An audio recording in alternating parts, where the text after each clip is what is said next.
أعوذ بالله من الشيطان الرجيم بسم الله الرحمن الرحيم الحمد لله الذي لا يبلغ مدحته القائلون ولا يحصي نعماءه العادون ولا يعدي حقه المجتهدون الذي ليس لصفته حد محدود ولا نعت موجود ولا وقت معدود ولا أجل ممدود فترى الخلائق بقدرته ونشر الرياح برحمته الصلاة والسلام على الرسول المسدد المصطفى الأمجد المحمود الأحمد سيدنا ومولانا ومولى الكونين جد الحسن والحسين وعاني والقاسم محمد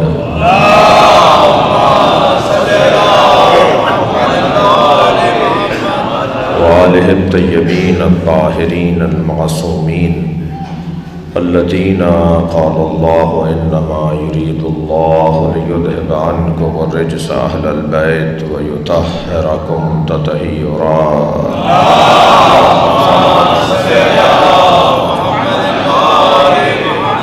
ولعنة الله على أعدائهم أجمعين من يوم عداوتهم إلى قيام يوم الدين أما بعد قال الحكيم في قرآن الكريم بسم الله الرحمن الرحيم يا أيها الذين آمنوا اتقوا الله وابتغوا إليه الوسيلة وجاهدوا في سبيله لعلكم تفلحون صلوات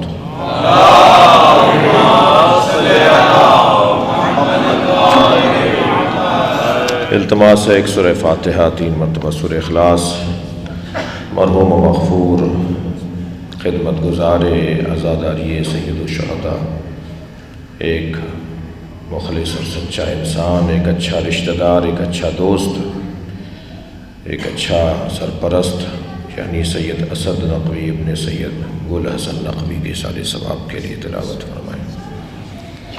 بسم اللہ الرحمن الرحیم الحمد للہ رب العالمین الرحمن الرحیم مالک یوم الدین ایاک نستعین اهدنا الصراط المستقیم صراط الذین انعمت علیہم غیر المغضوب علیہم ولا الضالین۔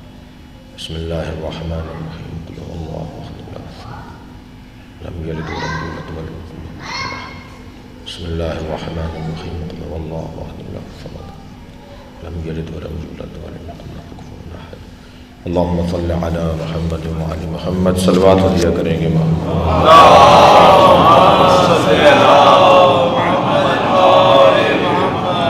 سورہ مبارکہ مائدہ کی 35ویں آیت ہے جو میں نے پڑھی ہے۔ قرآن مجید میں اللہ اپنے اس کلام میں انسان کی کامیابی کے رستوں کا تعین کر رہا ہے۔ ویسے بھی ہم یہاں آئے ہیں جانے کے لیے، زمین ہمارا وطن نہیں ہے، ہم یہاں مسافر ہیں۔ ہمارے جد حضرت آدم یہاں پر بھیجے گئے تھے، وہ یہاں کے تھے نہیں۔ صلوات پڑھ لیں محمد۔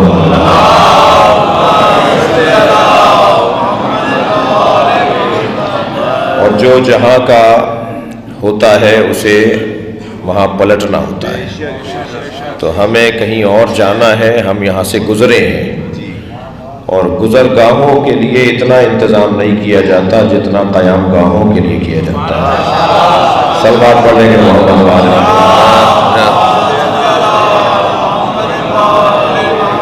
لہذا جب ہم قرآن کی آیت یہ بارہا پڑھتے ہیں نا انا للہ و انا الیہ راجعون، تو پہلی والا آیت کا پہلا حصہ تو عقیدے سے وابستہ ہے، یعنی وہ توحید کے عقیدے سے وابستہ ہے۔ انا للہ، ہم اللہ کے لیے ہیں، ہمارا ہر کام ان صلاتی و نسکی و محیای و مماتی للہ رب العالمین۔ اب یہ لمبا بولے ہم، ان صلاتی و نسکی و محیای و مماتی، لمبا بولے، یہ 4 باتیں بولے للہ، کیا کہتے ہیں انا للہ، بات ایک ہی ہے۔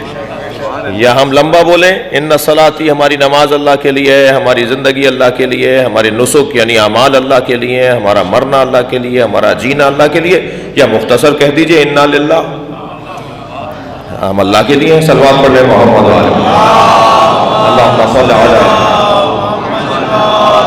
وہ اللہ نے مطول بھی بات ہمیں بتائی ہے، لمبی کر کے بھی بات بتائی ہے اللہ نے، اور مختصر بھی بات کی۔ تو وہ جو پہلا حصہ ہے انا للہ کلمہ استرجاع کے اندر انا للہ، یہ تو عقیدہ توحید سے وابستہ ہے، لیکن اس کے بعد والا جو جملہ ہے وہ ہماری فطریات سے وابستہ ہے۔ وَإِنَّا إِلَيْهِ رَاجِعُونَ، ہمیں اسی کی طرف پلٹ کر واپس جانا ہے۔ یعنی یہ جو راجعون کا جو لفظ ہے نا عربی زبان میں، آپ صاحبان دقت تشریف فرما ہے، رجوع جی، پلٹنا جی۔ ابھی آپ مجلس میں تشریف فرمائیں، فرض کریں ہمارے مہران کے موبائل پر ان کی اہلیہ کا میسج آ جائے کہ واپس آ جائیے، تو واپس جانے کا مطلب یہ ہے کہ آپ یہاں جہاں بیٹھے ہیں وہاں کے نہیں ہیں، آپ یہ واپس آ جائیں، یعنی وہاں آ جائیں جہاں سے آپ گئے ہیں۔ یہ جو اللہ ہم سے کہہ رہا ہے نا کہ انا للہ وانا الیہ راجعون، ہم اسی کی طرف پلٹ کر واپس جائیں گے، تو اس کا مطلب یہ کہ ہم یہاں کے نہیں ہیں، جہاں پلٹ کر جائیں گے وہاں کے ہیں۔ اب وہاں پلٹ کر جانا اور یہاں رہنا، ان دونوں میں ہم آہنگی ضروری ہے، ورنہ پلٹ کے جانے میں شرمندگی کا سامنا تو نہیں کرنا نا۔ کامیاب انسان تو وہ ہے جو پلٹ کر خوشی سے جائے۔ بھائی کچھ لوگ ہیں جنہیں کندھوں پر اٹھا کے لے جاتے ہیں، کچھ لوگ ہیں جو پیروں سے چل کے جاتے ہیں، اور جو پیروں سے چل کے جاتے ہیں انہیں شہید کہا جاتا ہے، اور جنہیں کاندھوں پر اٹھا کے لے جاتے ہیں انہیں مردہ کہا جاتا ہے۔ صلوات پڑھ لیں محمد و آل محمد۔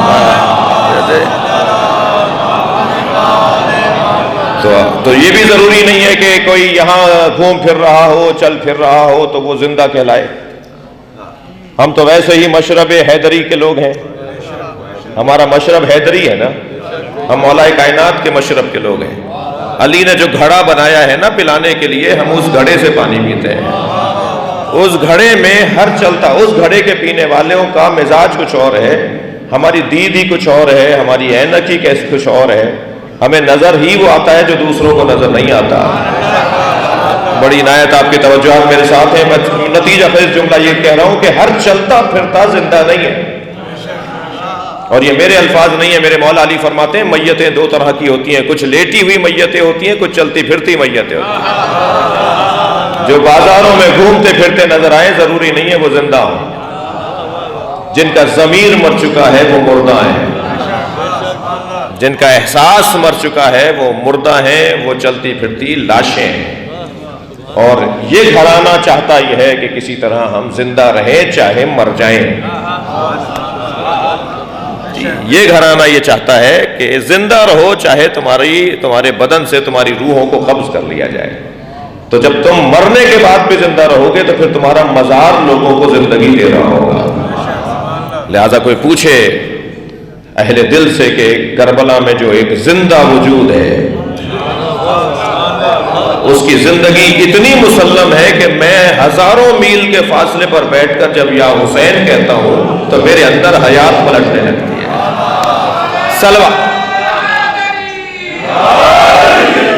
صلوات پڑھیں گے محمد و آل محمد۔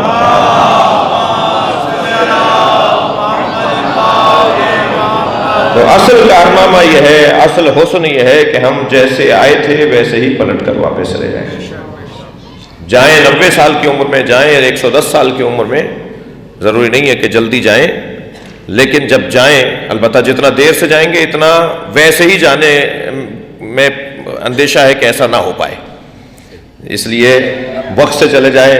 تو وہ جو خوف اور امید کی درمیانی کیفیت ہے نا، وہی اللہ چاہتا ہے کہ اہل بیت کے چاہنے والوں پر وہ کیفیت طاری رہے، وہ خوف زدہ بھی رہیں اور امیدوار بھی رہیں۔ اگر صرف امیدوار رہیں گے تو ابھی وہ مشکل میں آ جائیں گے، اور صرف بچھو اور سانپ نظر آئیں گے تو ابھی وہ مشکل میں آ جائیں گے۔ ہماری قبروں میں بچھو اور سانپ سے زیادہ ہمیں مولا علی کا نور نظر آتا ہے۔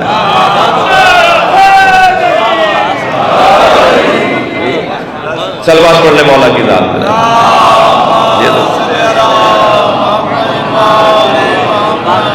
لہذا یہاں پلٹنا ویسے ہے جیسے ہم آئے تھے۔ ہم کیسے آئے تھے؟ مجھے تو یاد نہیں ہے کہ ہم کیسے آئے تھے، آپ میں سے بھی اکثر کو یاد نہیں ہوگا کہ ہم کیسے آئے تھے، مگر ہم جیسے آئے تھے ہمارا بچہ ویسے ہی ہے، ہم ایسے ہی تھے جیسے ہمارا بچہ ہے، ہم ایسے ہی آئے تھے جیسے ہمارا بچہ ہے، اس لیے کہ انسان نہیں بدلتا، جی انسان نہیں بدلتا، مادہ بدلتا ہے، کپڑے بدلے ہیں ہمارے۔ میں پچھلے دنوں اپنے دادا پردادا کی تصویریں دیکھ رہا تھا، وہ صافے کے بغیر تو کوئی ننگے سر تھا ہی نہیں، آج کوئی سر ڈھانپے میں نہیں نظر آتا، جی بدل گئے نا، کپڑے بدل گئے، حلیے بدل گئے۔ پہلے پگڑیوں کے بغیر یہ امروہہ والے زیادہ تر بیٹھے ہوئے، ان کی تصویریں آپ بڑوں کی دیکھ لیجئے، ہمارے راجستھان والوں کی، الور والوں کی دیکھ لیجئے، لکھنؤ والے، کوئی بھی بغیر سر ڈھانپے ہوئے نہیں ہوتا تھا، یہاں بھی جو مقامی ہے پنجاب کے وہ بھی صافے کے بغیر کوئی نہیں رہتا تھا، ایسا ہی ہے نا۔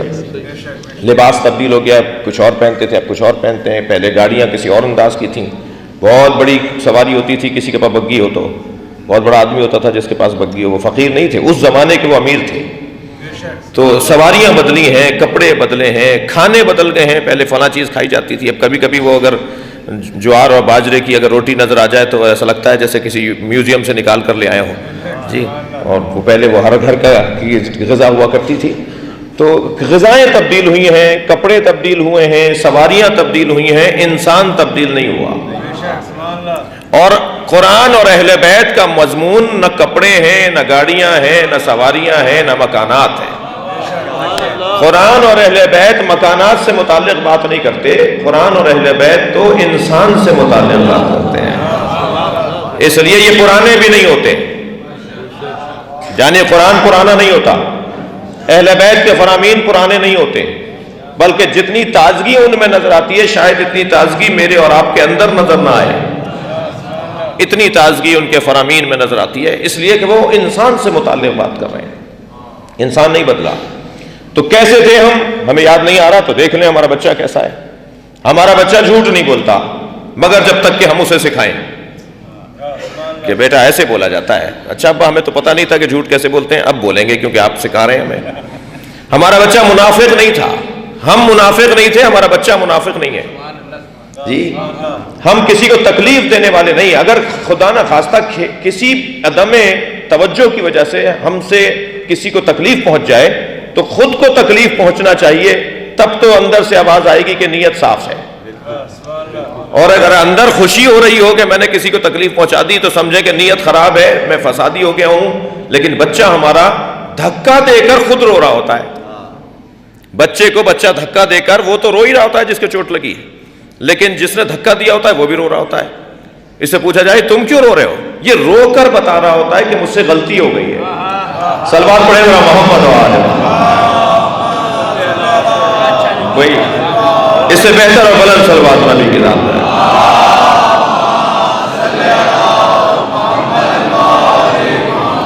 ہمیں وہی سالمیت اپنی پلٹانی ہے، اور یہ کیسے ہمیں واپس ملے گی؟ یہ ہمیں ملے گی ان لوگوں کے دروازے پر بیٹھنے سے کہ جو سالم ہی نہیں بلکہ معصوم آئے تھے اور معصوم گئے، ان کی عصمت ان کے وجود کا عنوان اصلی ہے، کوئی خطا، کوئی غلطی، کوئی سہو و نسیان ان کی زندگیوں میں حاکم وارد نہیں تھا، اور ان سے ہمیں کچھ سیکھنا ہوگا تاکہ ہم ویسے لوٹ آئیں۔ اب ہمیں کامیابی کے وہ رستے بتا رہے ہیں، کامیاب انسان وہ ہے جو ویسا ہی لوٹے جیسا آیا تھا۔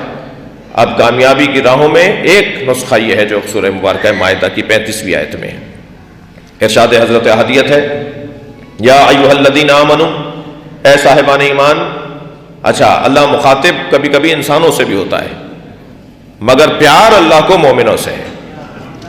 وہ خالق اور رازق تو سب کا ہے، مگر سرپرست مومنوں کا ہے، جی جی۔ خالق تو سب کا ہے، رازق بھی وہ سب کا ہے، جو اس کا کلمہ نہیں پڑھتے انہیں بھی کھلاتا ہے، جو اس کو نہیں مانتے اسے بھی وہ عطا کرتا ہے۔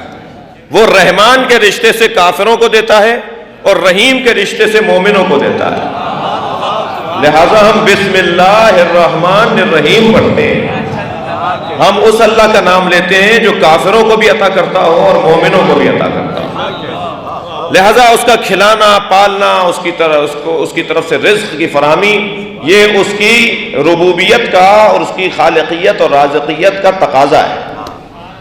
دو کام تو اس نے اپنے اوپر واجب کیے ہوئے نا، ہم پر تو اس نے بہت سارے واجبات ڈالے ہیں، 2 واجب اس نے اپنے اوپر ڈالے ہیں اللہ نے، جی 2 واجب اس نے اپنے اوپر ڈالے ہیں۔ ایک ہدایت دینے کی ذمہ داری، تمہیں کوئی پریشانی کی ضرورت نہیں ہے کہ کسی کو اپنا رہنما بنا لو، یہ تمہارا کام ہی نہیں ہے۔ تم بنانا بھی چاہو گے تو اپنے جیسا بناؤ گے، اور جو تم جیسا ہوگا وہ تمہیں رہنمائی کیسے کرے گا؟ تو یہ کام میرا ہے۔ انا علینا للہدیٰ، صلوات پڑھے محمد و آل محمد۔ ہمارے اوپر ہدایت کی ذمہ داری ہے، میں تمہیں ہدایت عطا کروں گا، یہ ذمہ داری اللہ نے اپنے اوپر لی ہے۔ تو جس کا جو کام ہے اسی کو سجتا ہے، وہی بتائے گا کہ کون ہادی ہے ہمارا، کون رہنما ہے ہمارا، کون ہماری رہنمائی کر سکتا ہے۔ اور اگر ہم جیسا ہی ہماری رہنمائی کرے گا تو پھر وہ رہنما کیوں ہوا؟ وہ رہنما کیوں ہوا؟ ترجیح بلا مرجع، ہم مدرسے کی زبان میں پڑھتے ہیں، اگر ایک جیسے ہیں یعنی ہمارے جیسے ہیں ہمارے رہنما، اگر ہمارے پیشوا ائمہ معاذ اللہ، نبی مکرم معاذ اللہ ہم جیسے ہیں، تو پھر یہ ہم پہ ترجیح کیوں رکھتے ہیں؟ جی ترجیح تو اسے حاصل ہوگی نا جو ہم جیسا نہیں ہوگا، اس میں فضیلتیں ہم ہوں گی اور ہم میں وہ فضیلتیں نہیں ہوں گی۔ موٹی سی بات ہے عزیزان گرامی، ہم وہاں سے نقائص لے کر آئے ہیں، فضائل لے کر نہیں آئے، لیکن جنہیں اللہ نے ہمارا رہنما بنایا ہے وہ وہاں سے فضائل لے کر آئے ہیں۔ بڑی عنایت آپ کی توجہ ہے، وہ جنہیں ہم اپنا رہنما کہتے ہیں وہ وہاں سے فضائل لے کر آئے، علم وہ وہاں سے لے کر آئے، شجاعت وہ وہاں سے لے کر آئے، سخاوت وہ وہاں سے لے کر آئے، غیرت وہ وہاں سے لے کر آئے، عزت وہ وہاں سے لے کر آئے۔ اور ہم یہ 4-5 چیزوں وہاں سے چیزیں لے کر نہیں آئے، ہمیں یہ بتائیں گے کہ عزت کسے کہا جاتا ہے، ہمیں یہ بتائیں گے کہ غیرت کسے کہا جاتا ہے، ہمیں یہ بتائیں گے اللہ اکبر کہ سخاوت کسے کہا جاتا ہے۔ اگر ان کے بغیر ہم نے پیسہ خرچ کرنا شروع کر دیا تو وہ فضول خرچی ہو جائے گی، سخاوت نہیں ہوگی۔ اگر ان کی تعلیمات کے بغیر ہم نے اپنے بازوؤں کا زور دکھانا شروع کر دیا تو وہ شجاعت نہیں ہوگی، دہشت گردی ہوگی۔ ان کی تعلیمات کے مطابق زندگی گزاریں گے تو وہ شجاعت کہلائے گی۔ یہ تعین کریں گے کہ کہاں آستینوں کو لوٹنا ہے اور کہاں گردن جھکا کے رسی ڈلوا لینی ہے۔ سبط جعفر کے 2 مصرے بڑے عزیز ہیں جی، کہاں کہ اللہ اکبر، کبھی رسی گلے میں ہے کبھی خیبر ہے ہاتھوں پر، جہاں جیسی ضرورت تھی وہاں ویسی شجاعت ہے۔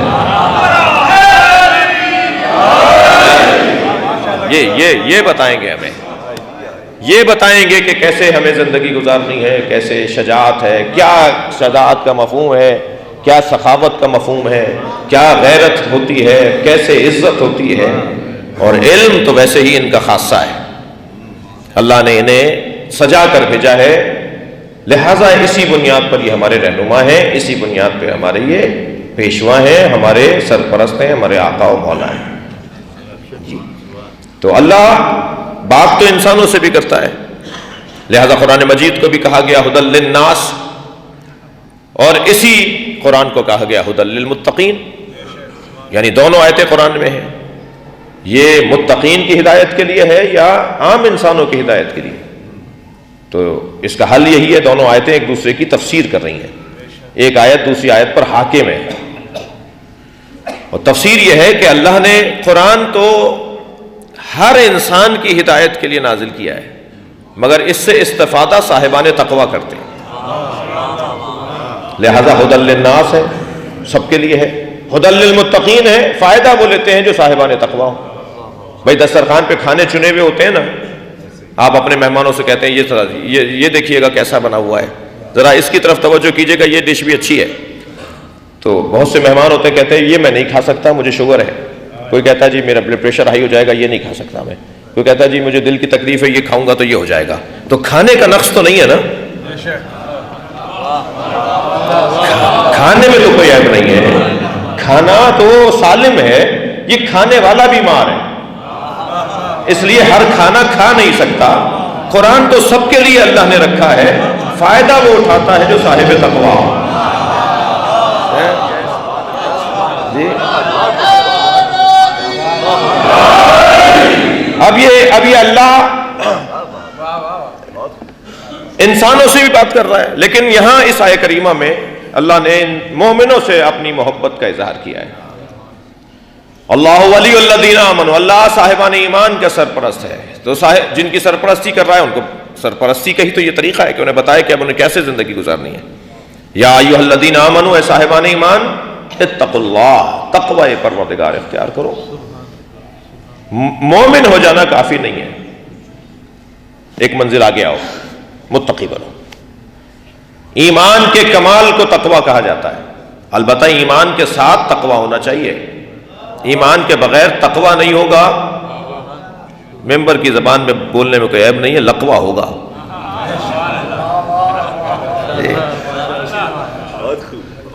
بیماری ہوگی بھائی، بیماری ہوگی.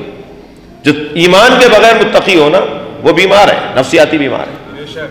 اسے کسی ڈاکٹر کو دکھانا چاہیے، ایک ہفتے کی ٹیبلٹس کھائے گا تو سب تقوی نکل جائے گا. بہت سارے مومن ہونے سے پہلے متقی ہوتے ہیں، ابھی انہوں نے ایمان کے درجوں کو سمجھا نہیں ہوتا کہ لمبی سی تسبیح ان کے ہاتھ میں آ جاتی ہے، پائچے ان کے اونچے ہو جاتے ہیں اور دائم و ذکر ہو جاتے ہیں اور پیشانی پہ سجدے کا نشان بھی آ جاتا ہے. ایسے صاحبان تقوی تو خوارج کی صورت میں بہت سے تھے. لہذا تقوی ایمان کے بعد ہونا چاہیے.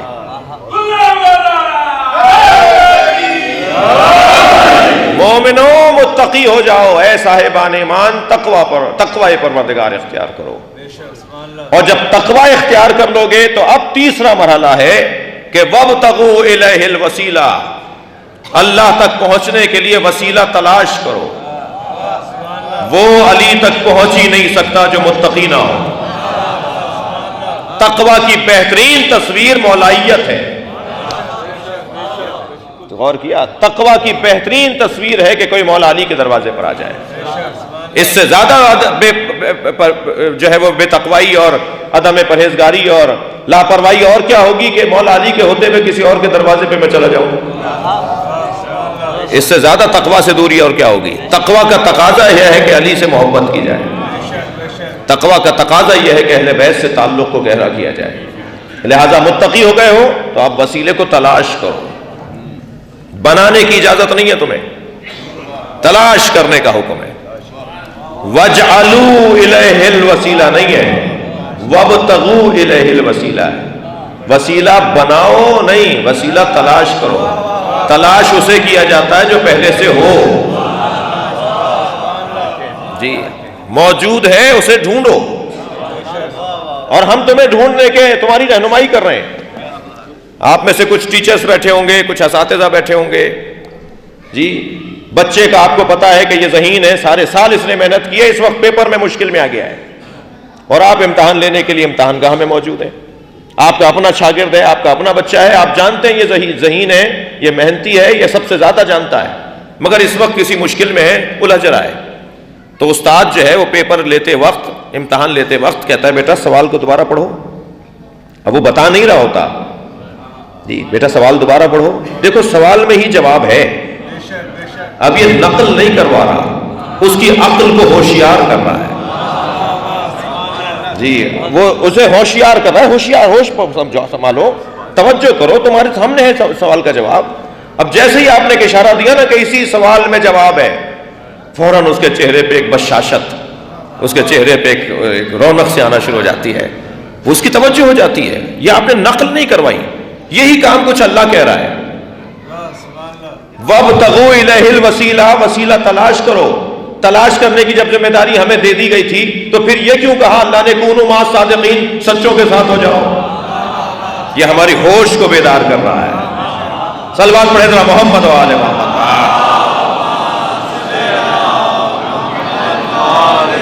جی جب کہہ دیا تھا کہ وسیلہ تلاش کرو تو پھر یہ کیوں کہا گیا کہ کونوا مع الصادقین، سچوں کے ساتھ ہو جاؤ. پھر یہ کیوں کہا گیا فاسألوا اہل الذکر ان کنتم لا تعلمون، اگر نہیں جانتے ہو تو اہل ذکر سے پوچھو. یہ سارے اشارے دیے جا رہے ہیں تاکہ ہماری توجہ ہو جائے کہ وہ کون ہے وسیلہ جسے تلاش کرنے کا حکم دیا گیا ہے. اگر یہ ایک ہی نہ ہو، مختلف ہو، یعنی اہل ذکر علیحدہ ہو، صادقین علیحدہ ہو، جی وسیلہ علیحدہ ہو اور اولی الامر علیحدہ ہو، یہ جتنے بھی جن کی طرف اللہ نے ہمیں اشارے دیے ہیں کہ ان کی طرف توجہ کرو، ان کی طرف توجہ کرو، یہ اگر علیحدہ علیحدہ ہوں تو ایک فلسفے کی زبان میں ایک مشکل سامنے آ جائے گی، یعنی ایک مشکل ہے جسے فلسفے میں کہتے ہیں تکلیف ما لا یطاق، ایک ایسی ذمہ داری جس کی طاقت نہیں ہے، ایک ایسی ذمہ داری کی ادائیگی جس کو ادا کرنے کی طاقت نہیں ہے۔ مجھے کہا جا رہا ہے کہ پوچھو ان سے جو اہل ذکر ہیں، اب میں چلا گیا اہل ذکر کو ڈھونڈنے کے لیے، کوئی اور ہوئے وہ، پھر کہا گیا اطاعت کرو اولی الامر کی، وہ کوئی اور ہوئے، پھر کہا گیا کہ ہو جاؤ سچوں کے ساتھ، وہ کوئی اور ہوئے، تو میں کس کس کے ساتھ رہوں گا؟ تو یہ جتنے بھی عنوانات ہیں ان سب کو ایک ہی ہونا چاہیے۔ اور پھر جو اہل دل ہوتے ہیں وہ تو بڑھ کے پوچھ لیتے ہیں یا اللہ تو نام کیوں نہیں بتا دیتا؟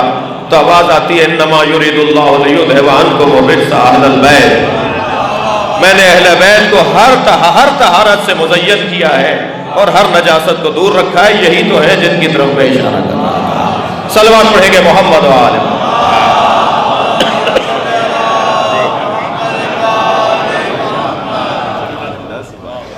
وابتغوا الیہ الوسیلہ، اے صاحبان ایمان تقوی کے بعد وسیلے کو تلاش کرو۔ وجاہدوا فی سبیلہ، اور اللہ کی راہ میں جہاد کرو۔ جو اہل بیت کے بغیر جد و جہد ہو وہ فضول ہے، اس لیے وسیلے کے تلاش کرنے کے بعد جہاد ہے۔ ایمان کے بعد تقوی، تقوی کے بعد وسیلہ، وسیلے کے بعد جہاد۔ اب جو جد و جہد بھی ہوگی وہ وسیلے کے ساتھ ہوگی، تب تو جد و جہد نتیجہ آور ہوگی، ورنہ وہ جد و جہد فضول ہوگی، بیکار ہوگی، وقت کا زیان ہوگا، پیسے کا اسراف ہوگا، جی توانائیوں کا ضائع کرنا ہوگا۔ وسیلے کے ساتھ جہاد کی میدان میں اترو، اور جہاد یہاں تلوار ہی کا جہاد نہیں ہے، ہر کوشش کو جہاد کہا جاتا ہے، جی جد و جہد، جہاد، کوشش، صحیح تلاش، جو کام بھی کرو ورنہ فضول ہو جائے گا، جی سارے کام ضائع ہو جائیں گے اگر وسیلے کے بغیر ہوں گے۔ اور جب تم وسیلے کے ساتھ جہاد کرو گے تب مرحلہ ہے وہ جو کامیابی کا مرحلہ ہے، لعلکم تفلحون، شاید کہ تم کامیاب ہو جاؤ۔ عزیزان گرامی، کامیابی اصل مقصد ہے، ہم سب اپنے کل کی تلاش میں ہیں۔ بچہ بیٹا پڑھ لو، کل بہتر ہو جائے گا، آج محنت کر لو، کل تمہارا مستقبل اچھا ہو جائے گا، آج ٹریننگ پہ چلے جاؤ، کل تمہارا مستقبل اچھا ہو جائے گا، کل تمہارا اچھا ہو جائے گا۔ ہر شخص اپنے کل کی تلاش میں ہے، ہر شخص اپنا کل بہتر دیکھنا چاہتا ہے، آج وہ گزار دیتا ہے کہ جیسے تیسے گزرے، گزار دو، کل اچھا ہو جائے۔ اور اللہ کا بھی کیا انداز خالقیت ہے، ہمیں بنایا ہی ایسا ہے، ہم کل کے انتظار میں صدیاں بھی گزار دیتے ہیں، ہم کل کے انتظار میں، ہمارے مزاج میں انتظار ہے، ہماری فطرت میں انتظار ہے۔ وہ جو قیامت میں رویت پروردگار کے قائل ہیں نا کہ اللہ قیامت میں نظر آئے گا، مجھے ان سے تھوڑی سی ہمدردی ہے، اور ہمدردی یہ ہے کہ کم سے کم یہ تو پکار کے بتاتے ہیں نا کہ ہمارے مزاج میں انتظار ہے۔ وہ اور بات ہے کچھ ناممکن کے منتظر ہیں، کچھ ممکن کے منتظر ہیں۔ انتظار انسان کی فطرت کا حصہ ہے، ہر شخص اپنے کل کے انتظار میں۔ اس وقت آپ مجلس میں بیٹھے ہیں، اسی وجہ سے تو بیٹھے ہیں کہ کل ہمارا اچھا ہو جائے، جی مولا ہمیں پہچان لیں، کل ہمارا معاملہ اچھا گزرے۔ ہر شخص کل کی تلاش میں ہے، بس یہ کل کی تلاش ہے کہ جو انسان کو جینے کا جذبہ دیتی ہے۔ موت اگر نہ ہوتی نا تو کوئی زندہ ہی نہ رہ پاتا۔ صلوات پڑھ لیں ذرا محمد و آل محمد۔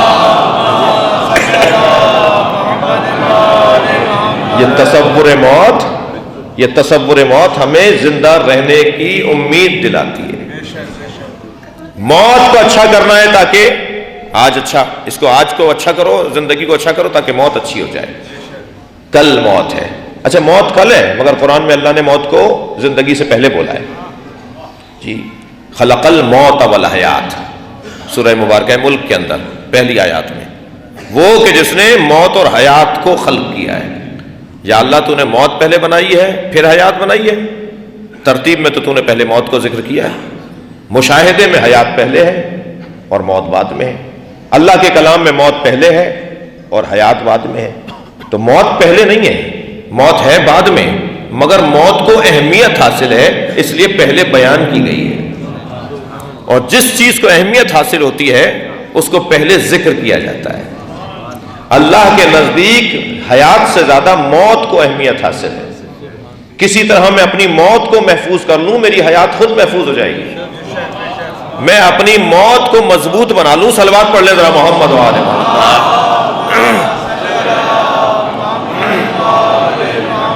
میری زندگی زیادہ بہتر ہو جائے گی. اس لیے موت کی تلاش میں رہنے والے کبھی بھی مرنے نہیں پاتے، مرتے نہیں ہیں، انہیں موت نہیں آتی. وہ ایسے زندہ رہتے ہیں کہ اگر انہیں قبر کے حوالے بھی کر دیا جائے تو ان کی قبروں سے نور نکل رہا ہوتا ہے. کتنے ہی شخصیات کی قبریں 2 صدی بعد 3 صدی کے بعد ظاہر ہوتی ہے. خود مولا کائنات کی قبر اطہر جی حجاج ابن یوسف کے زمانے تک، یعنی اس نے تو جنازہ نکالنے کی کوشش کی میرے مولا کی توہین کرنے کے لیے. 3000 جگہ کوفے میں گڑھے کھدوائے کہ یہاں سے میت نکلے گی، یہاں سے نکلے گی، یہاں سے نکلے گی. اور مولا علی کی توہین کرنے کا اس نے اعلان کیا ہوا تھا جی. اور حجاج ابن یوسف کا خالہ زاد بھائی تھا یہ محمد بن قاسم، جسے فاتح سندھ کہتے ہیں جی. میں سندھ میں بھی کہہ چکا ہوں، یہ نہیں کہ میں پنجاب میں بول رہا ہوں تو مجھے کچھ پریشانی نہیں ہوگی. اور ہم تو یہاں مجلس پڑھ رہے ہیں، وہاں والے شاید جلدی سن رہے ہوں جی. یہ کوئی گھبراہٹ نہیں ہے، وہاں بھی کہہ چکے ہیں. حضرت عبداللہ شاہ غازی نے سندھ میں اسلام پہنچایا. محمد بن قاسم تو انہیں مارنے آیا تھا، اور ٹھٹے میں محمد بن قاسم نے ہی انہیں شہید کیا. ٹھٹے سے ان کی لاشیں لا کے یہ اس وقت میں یہ سمندر جو ہے آگے تک تھا، یعنی یہ سمندر کے اندر تھا یہ مزار. سن 60 تک یہاں پانی تھا. میں نے ایک آواز اٹھائی تھی کاظمی صاحب کہ ہمیں مرکزی جلوس جو نشتر پارک کا ہے اسے حضرت عبداللہ شاہ غازی کے مزار تک کیوں نہیں لے جایا گیا. سن 47 میں جن بزرگوں نے بنیاد ڈالی آ کر پاکستان میں ان جلوسوں کی، ان بہت سارے کاموں کی، بہت نیکیوں کی، پہلے سے بھی تھا. میں جو پرانے یہاں کے رہنے والے ہیں ان کی خدمات کا اعتراف ہمیں کرنا چاہیے.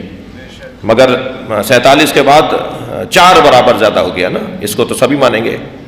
ٹھیک ہے، تو میں نے وہاں ایک بات، تو بزرگ کچھ ملے مجھے، کہنے لگے جی آپ کی بات اپنی جگہ ٹھیک ہے اور اچھی بات ہے کہ ہمیں پرسہ دینے کے لیے حضرت عبداللہ شاہ غازی کے مزار پہ جانا چاہیے تھا. امام جعفر صادق کے نمائندے تھے نا وہ. اہل بیت کے سب سے زیادہ معتبر ترین اگر کوئی شخصیت بر صغیر میں ہے جو ائمہ کے زمانے کی تو وہ حضرت عبداللہ شاہ غازی ہیں.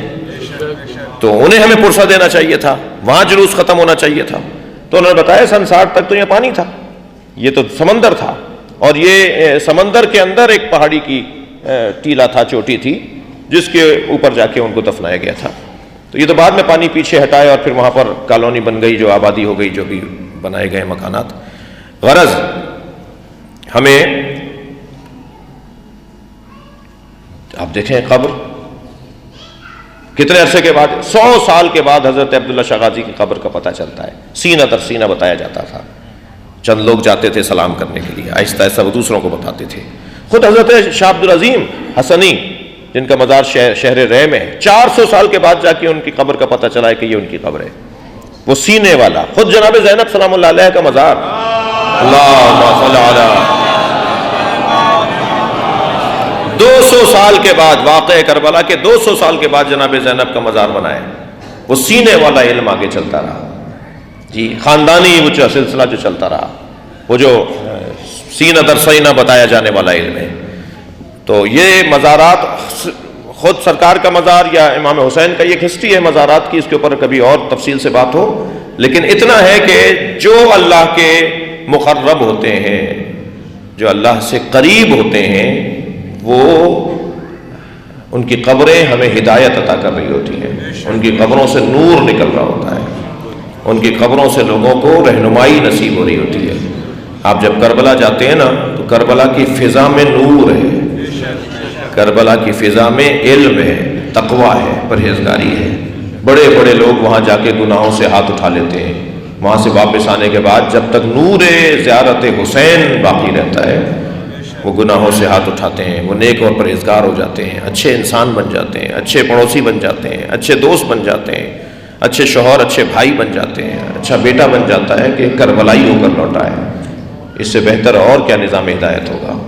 عزیزان گرامی، چلیے اپنے ذہنوں کو کچھ دیر کے لیے کربلا لے چلیے، جہاں مظلوم صبح سے عصر تک لاشیں اٹھا رہا ہے، اور لاشیں اٹھانے والا تنہا ہوتا جا رہا ہے. مگر جیسے جیسے امام حسین کی تنہائی بڑھ رہی ہے، امام حسین کا اطمینان بھی بڑھتا جا رہا ہے، چہرے پہ سرخی بڑھ رہی ہے، میرے مولا کا ذکر اور تسبیح اضافہ ہوتا جا رہا ہے، اور لاشیں بھی ایسے ایسے اٹھائے میرے مولا نے جن کا بیان آج میری آنکھوں میں آنسو لے آتا ہے۔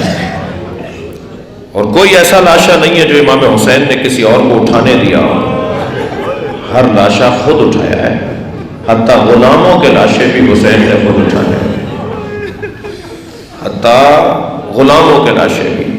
جب کوئی پڑھ کے کہتا تھا نا مولا یہ غلام ہے، فرماتے تھے میرا مہمان ہے، یہ کربلا ہے، یہ میری آواز پر یہاں پر رکا ہے۔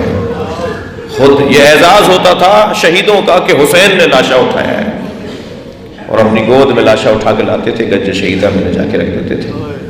لاشیں تو حسین نے سارے اٹھائے، مگر عزاداروں 4 لاشوں پہ حسین بہت روئے، بہت گریہ کیا۔ ایک لاشا حضرت قاسم کا لاشا ہے، پامال لاشا، اجرکم اللہ، کی آوازیں بلند ہو رہی ہیں، پامال لاشا اپنے بھتیجے کا اٹھا کر لائے۔ ہر بنی ہاشم کا جب لاشا آتا تھا، خاص طور پر جو سیدوں کا، سادات کا اور شہزادوں کے لاشے آتے تھے، تو ساری بیویاں باہر نکل کر استقبال کرتی تھیں، اور جس سے متعلق وہ لاشا ہوتا تھا اس کے گرد حلقہ بنا ہوا ہوتا تھا اور انہیں پرسہ دیا جا رہا ہوتا تھا۔ لیکن جب جناب قاسم کا لاشا آیا تو جناب ام فروا نہیں تھی، ساری بیویاں تھیں مگر اس بچے کی ماں نظر نہیں آئی۔ تو امام حسین نے تعجب سے پوچھا بہن زینب بھابھی کہاں ہے؟ تو بتایا پشت خیمہ پہ سجدے کی حالت میں۔ جناب زینب بیٹھ گئی اپنی بھابھی کے برابر میں، جیسے ہی سجدے سے سر اٹھایا فرمایا بھابھی آپ کو حسین بلا رہے ہیں۔ آئیے گنج شہیدہ میں جہاں لاشا رکھا تھا، ایک بڑے خیمے میں امام لاشیں لالا کے رکھ رہے تھے، تو اپنے بچے کے لاشے کے قریب بیٹھ گئی، پامال لاشا غور سے دیکھتی رہی، اور پھر امام حسین سے فرمایا اے بھائی حسین مجھے قاسم کا خون بھرا کرتا چاہیے۔ ماں مانگ رہی تھی، دکھیا ماں مانگ رہی تھی، امام حسین نے نہیں فرمایا کہ بھابھی اس کرتے کا کیا کریں گی، یہ تو چاک چاک ہو گیا، تار تار ہو گیا، مگر ایک ماں کی آرزو تھی۔ کچھ ہی دیر میں امام حسین نے وہ چاک چاک کرتا، خون بھرا کرتا حضرت ام فروا کو دے دیا۔ بی بی نے اسے اپنے خیمے میں لے جا کے رکھ دیا۔ عصر عاشور خیمے لوٹے، تبرکات لوٹے گئے، کچھ نہیں بچا خیمے میں۔ میں تفصیل میں نہیں جاؤں گا کہ چادریں کیسے لوٹی گئی، زیورات کیسے لوٹے گئے، حتیٰ بستر بھی امام سجاد کے نیچے سے کھینچ لیا گیا، کوئی چیز کچھ نہیں بچا خیموں میں، اور پھر انہیں آگ لگا دی گئی۔ تبرکات لٹ گئے، یہ لٹا ہوا قافلہ کوفہ گیا، کوفہ سے شام گیا، شام میں اسیر رہا، اسیری سے رہائی کے موقع پہ کچھ تبرکات واپس آئے۔ جی ہر بیوی نے اپنی اپنی گٹھڑی اٹھائی ہوئی تھی، جناب ام فروا نے بھی اپنی گٹھڑی سینے سے لگائی ہوئی تھی۔ یہ قافلہ پھر کربلا آیا، کربلا سے مدینہ پہنچا، تو جیسے ہی مدینے میں سواریاں پہنچی نا، فرمانے لگی میرا اونٹ جنت البقیع لے جاؤ۔ جب جنت البقیع پہنچی، قبر امام حسن کے برابر بیٹھی، گٹھڑی کھولی، خون بھرا کرتا نکالا، اجرکم اللہ، اجرکم اللہ، آپ کی آوازیں بلند ہے، قبر امام حسن پر وہ کرتا پھیلا دیا، اور ایک مرثیہ پڑھتے ہوئے کہا اے میرے والی تمہارے بچے کی نشانی لے کر۔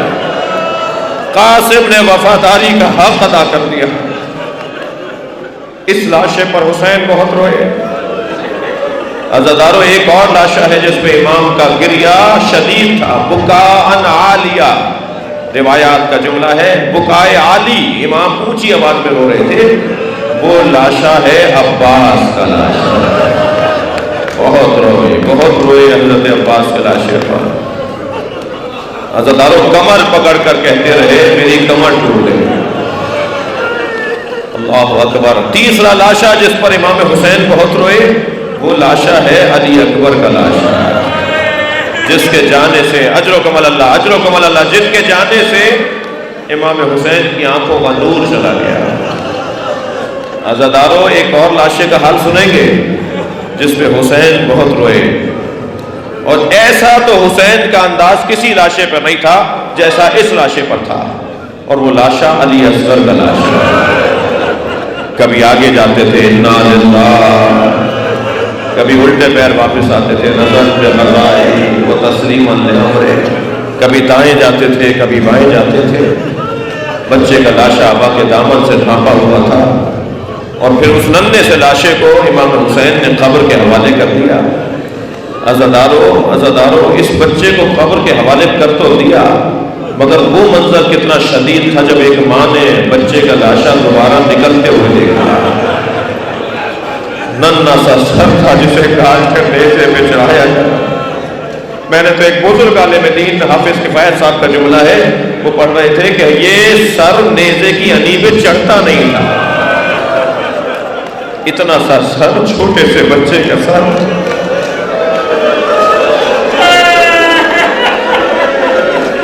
کیا گزری ہوگی ماں کے اوپر، کیسے دیکھا ہوگا جناب ربا۔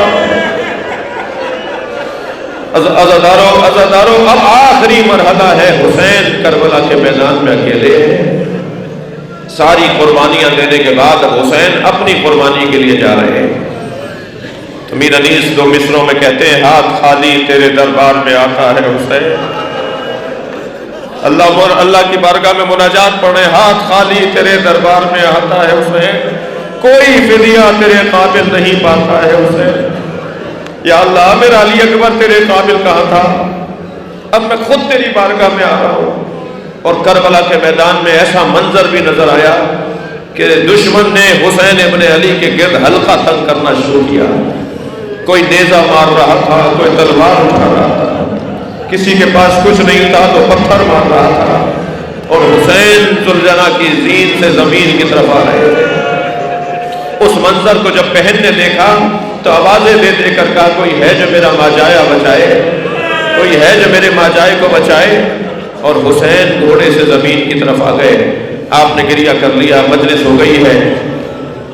ایک منزل اور لے لیجئے، جب میرے مولا نے زین چھوڑ دی اور زمین کی طرف آئے، البتہ رونے والوں زمین تک آنے میں بہت دیر لگی۔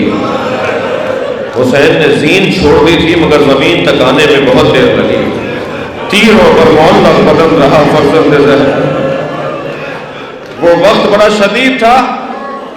پسر سعد نے آواز دے کر کہا کہ کوئی ذوالجناح کو تیر نہ مارے، میں نے بچپن میں نبی کو اس پہ بیٹھے دیکھا ہے، اسے پکڑ کر لاؤ، میں تبرک کے طور پر اپنے پاس رکھوں گا۔ سپاہی ذوالجناح کو پکڑنے کے لیے آگے بڑھے، اس نے 80 سپاہیوں کو زخمی کیا، کسی کو قریب نہیں آنے دے رہا تھا۔ پھر کہا کہ چھوڑ دو، دیکھو کرتا کیا ہے۔ جب سپاہی پیچھے ہٹے نا تو ذوالجناح نے دائیں بائیں دیکھنا شروع کیا، تو اسے اندازہ ہوا کہ حسین سے دور ہو گیا ہے، تو وہیں دوڑا جہاں حسین کو اتارا تھا، مگر عزاداروں اسے آنے میں دیر ہو چکی تھی۔ حسین کا گلا کاٹا جا چکا تھا، لاشیں بکھرے ہوئے تھے، یہ لاشوں کے درمیان کھڑا ہو کر لاشوں کو سونگھ رہا تھا، ایک ایک لاشے کو جا کے سونگھتا تھا، اور ایسا لگتا تھا جیسے اپنا پھول تلاش کر رہا ہو۔ اسی لاشے پہ رکا جو حسین کا لاشا تھا، امام کی رگوں سے خون نکل رہا تھا، اس نے اپنی پیشانی کو خون سے رنگین کیا، اور سنیں گے زمین کربلا پہ ایسے پیر مار رہا تھا جیسے ماتم کر رہا ہو، اور ماتم کرتا ہوا دوڑا ہے خیمہ گاہ کی طرف۔ یہ سب سے پہلا فرد ہے جس نے خبر پہنچائی ہے کہ حسین مارا گیا ہے۔ ذوالجناح نے سب سے پہلے بتایا جا کر کہ حسین مارے گئے، مگر ذوالجناح نے کسے جا کر بتایا؟ عزادارو آپ نے بہت سنا ہے کہ بیٹیوں کو باپ سے محبت ہوتی ہے، میں مجلس مکمل کر رہا ہوں، آپ نے بہت دیکھا ہے کہ باپ بھی بیٹیوں سے بڑا پیار کرتے ہیں۔ ذوالجناح ڈھونڈ رہا تھا کہ سکینہ کہاں ہے، اسی خیمے پہ جا کے رکا جہاں سکینہ تھی۔ بی بی نے بابا کے گھوڑے کی پیروں کی آہٹ سنی، خیمے سے باہر آئیں، دیکھا گھوڑا تو آیا ہے، بابا نہیں آئے، اور ذوالجناح کی لگام زمین پر خط بنا رہی ہے۔ سمجھ گئی میری بیوی کہ میرا بابا مارا گیا، تو انتہائی وقار کے ساتھ سمجھداریاں قربان ہو جناب سکینہ پر، ہوشیاریاں قربان ہو جناب سکینہ پر، انتہائی وقار کے ساتھ میری بیوی نے قدم اٹھائے، گھوڑے نے گردن جھکائی ہوئی تھی، گھوڑے کی گردن پہ ہاتھ رکھ کے فرمایا یا جواد ابی حل سقیا ابی ام قتل عطشانا، مجھے بس اتنا بتا دے میرے بابا کو پانی پلا کر مارا یا میرا بابا پیاسا مار دیا؟ میرا بابا پیاسا بہت، الا لعنت اللہ علی قوم الظالمین۔ یا اللہ ان آوازوں پر رحمت نازل فرما، رونے والوں کی توفیقات میں اضافہ فرما، مرحوم و مغفور کے درجات کو بلند فرما، ان کی کوتاہیوں سے درگزر فرما، انہیں اعلیٰ علیین میں مقام عطا فرما، جنت الفردوس میں جگہ عطا فرما، پسماندگان کو کار خیر کی توفیق عطا فرما، امام زمانہ کے ظہور میں تعجیل فرما۔ مزید ایک سورہ فاتحہ مرحوم مغفور سید اسد نقوی ابن سید گل حسن نقوی کے سارے ثواب کے لیے۔ بسم اللہ الرحمن الرحیم، الحمدللہ رب العالمین، الرحمن الرحیم، مالک یوم الدین، ایاک نعبد و ایاک نستعین، اهدنا الصراط المستقیم، صراط الذین انعمت علیہم غیر المغضوب علیہم ولا الضالین۔ بسم اللہ الرحمن الرحیم، قل هو اللہ احد اللہ الصمد لم یلد ولم یولد ولم یکن له کفوا احد۔ بسم اللہ الرحمن الرحیم، قل هو اللہ احد اللہ الصمد لم یلد ولم یولد ولم یکن له کفوا احد۔ اللہم صل علی محمد وآل محمد۔ مغفرت کے لیے بلند تر